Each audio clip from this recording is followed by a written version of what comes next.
Hi everyone, this is Mema Meow and welcome back to my channel. So for today's video, I am going to discuss two functions. First is Nper and the second one is rate.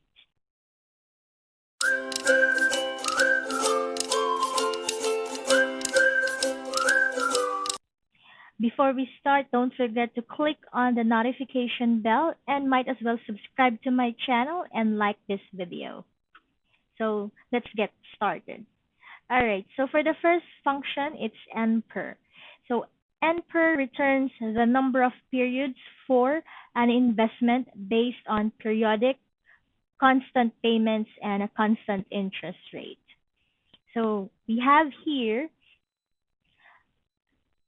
the syntax.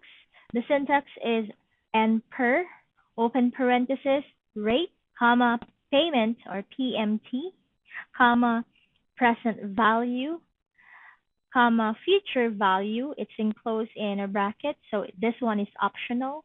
And then comma, type. This one is also optional, and our closing parenthesis. So I have here the formula used for this example, but we're going to move on to the definition first. So for the rate, we already know that rate is the interest rate per period. So if you've seen my previous videos regarding PMT, PV, FV, then you are already familiar with all these arguments. But I'm just gonna go and recap. Let's move on to PMT. PMT is payment. It's a required argument.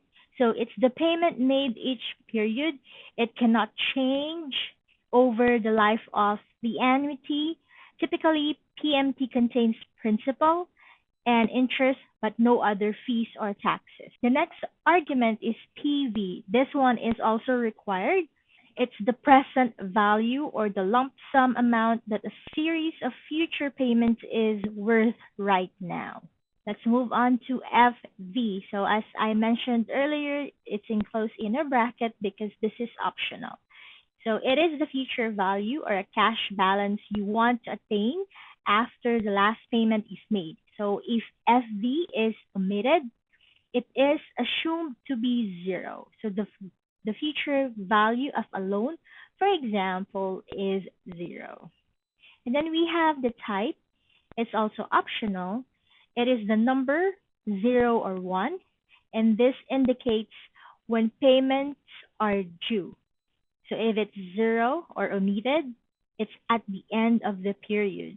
If it's 1, it's at the beginning of the period. So let's move on to our example. So here we have the data following this table. So for this one, it shows that we have 12% annual interest rate. Then we have payment made each period. It's negative 100 because we are denoting a payment. So it is in negative. And then we also have our present value, which is 1,000 in negative as well. It's negative 1,000. Why is it negative? Because this is a present value and we are going to compute for Nper. And then we have the future value, which is 10,000. And our type is 1. It is because the payment is due at the beginning of the period. So remember that. If it's at the beginning of the period, that's 1. If it is at the end of the period, that is 0. Or we simply omit that value. So let's use the formula to compute for the periods for the investment with the above terms. So Nper is, as mentioned earlier, it is the number of periods for an investment based on periodic, constant payments, and a constant interest rate. Okay, let's compute this using the constant values provided. So let's have Nper. So that's Nper. And our rate. So As you all know, I'm always using cell referencing because it's already there. We have I have already encoded or prepared it, so I'll just reference it. I have the rate, it's 12%, and since we will need to be consistent with our units, then I will have to divide this with 12 because I have that the payment made each period is monthly payment. All right. Then next one is payment. So reference to A3. Then move on to the present value. It's A4. Then we have a future value that's 10,000, and the type is at the beginning of the period. Then we can go ahead and close our parentheses and enter. So this one is actually a rounded value, rounded to a whole number.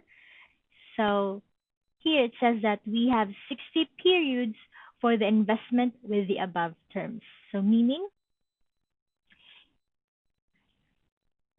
so for us to be able to complete a 10,000 worth of this one, future value, we need to have 60 periods. Okay, so that is Nper. So let's move on to rate. So let's move on to the rate function. So what is rate function? Of course, as what we've been discussing for the previous videos, it is the interest rate per period of an annuity. So rate returns the interest rate per period of an annuity. It is calculated by iteration and can have zero or more solutions. If the successive results of rate do not converge within 0.0000001, so that's like 6 zeros. After 20 iterations, rate returns the num error value. Okay, meaning the value is so small, it becomes negligible. Okay, so the rate syntax is rate, open parenthesis, and per, comma, payment, comma, present value, comma, future value, comma, type, and we have here guess. So what is the argument guess? Guess is optional as well.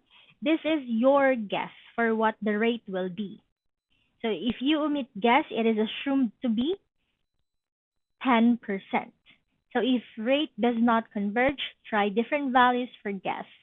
So rate usually converges if guess is between 0 and 1. Why 0 and 1? Because this is a rate.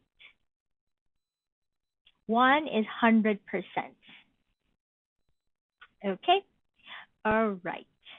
So again, let's just define our argument. So we have the Nper. It's a required argument. It's the total number of payment periods in an annuity. PMT, it's the payment. It's also a required argument. It's the payment made each period and cannot change over the life of annuity. And typically, payment includes principal and interest, but no other fees or taxes. So if PMT is omitted, you must include the SV arguments. Okay. All right. So let's move on to PV. PV is a required argument. It's the present value. It's the total amount that a series of future payments is worth now. Okay, and then we have FV, which is optional. The future value or a cash balance you want to attain after the last payment is made. So if FV is omitted, it is assumed to be 0. The future value of a loan, for example, is 0. So if FV is omitted, you must include the payment argument. And then we also have the type. It's optional. It's the number 0 or 1 that indicates when payments are due. So again, if it's 0 or omitted, it's at the end of the period, and if it's 1, it's at the beginning of the period. We have to make sure that we are consistent about the units that we're using in our formula. So I have here an example. I'm just going to delete this. So for a 4 years loan and a monthly payment of $200, say for example, then the total amount of the loan is 8,000. We will need to get the number of periods for the investment. Is it the number of periods? I think we need to get the monthly rate. Sorry, it should be the monthly rate of the loan with the payment terms entered as in argument A2 to A4. Let me change that because we already have the number of periods, which is this one, 4 years of the loan. Okay, so let's use the syntax. It's rate. And what's our Nper? Our Nper is 4.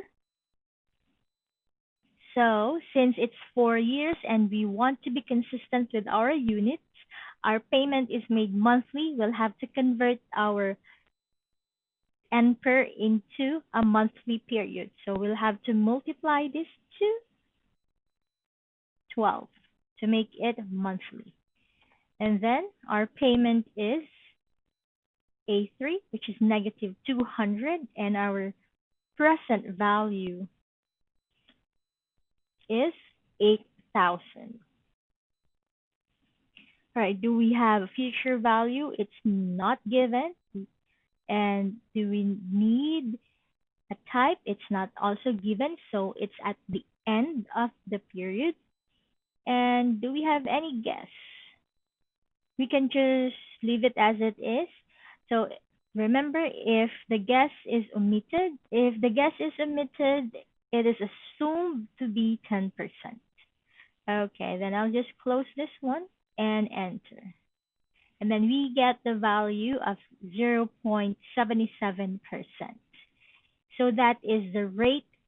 That is the monthly rate of the loan with the terms entered as arguments from A2 to A4.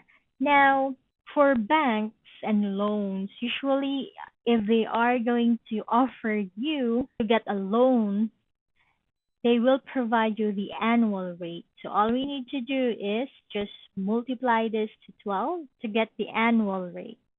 So we can just put it here. Just have to multiply this to 12 months. So the monthly rate for this one, we show tabs, and let's make this percentage. Okay, so it's 9.24%. All right. That is how to use rate and Nper. So that sums up our functions related to investments and loans.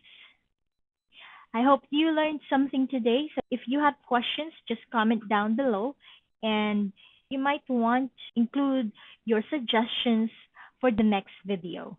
Like what kind of topic would you like us to discuss? Of course, it's still within the Microsoft Excel world, but what kind of function would you like what kind of function would you like me to discuss? So not just functions, not just formulas. You can also ask me uses or even tools that's made in Microsoft Excel, or how to create reports. So just comment down below. All right. So that's it. And I hope to see you on my next video. And don't forget to subscribe and click on the notification bell and like this video.